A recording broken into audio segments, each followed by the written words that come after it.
Still on Adani, President William Ruto once again has condemned the recent incidents of abduction by armed individuals witnessed in the country following the wake of the Gen Z protest against the 2024 finance bill earlier this year.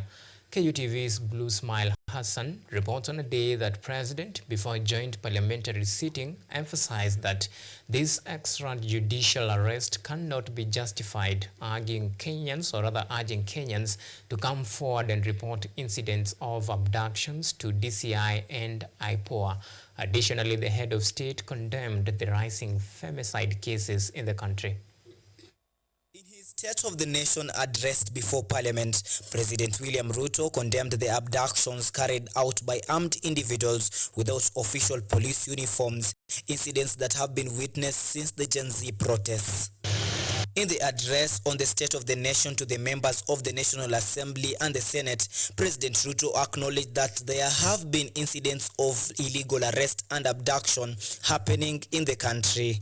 A good number of alleged disappearances have also turned out to be arrests made by police officers. In such cases, the suspects have been duly arraigned in court. I must, however, make it very clear that there is no attempt to justify or excuse illegal arrests. Such would be a serious threat to the life and liberty of citizens. President William Ruto called on Kenyans to report any incidents of abductions, especially those suspected to be carried out by police officers, to the Independent Policing Oversight Authority and the Directorate of Criminal Investigations. I urge all Kenyans with information about such cases to forward the information to the Directorate of Criminal Investigation and to IPOA, where they suspect members of the police service to be implicated.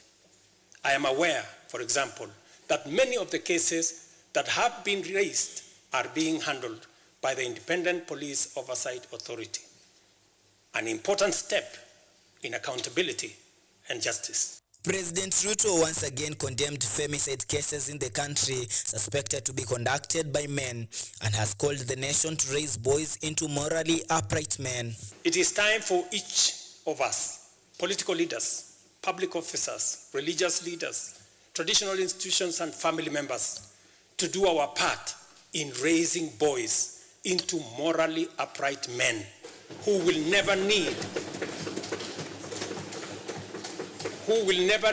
to affirm their masculinity at the expense of women.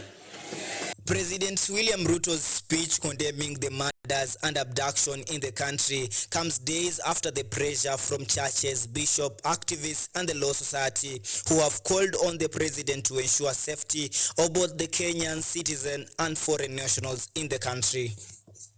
Blue Smile Hassan, KUTV.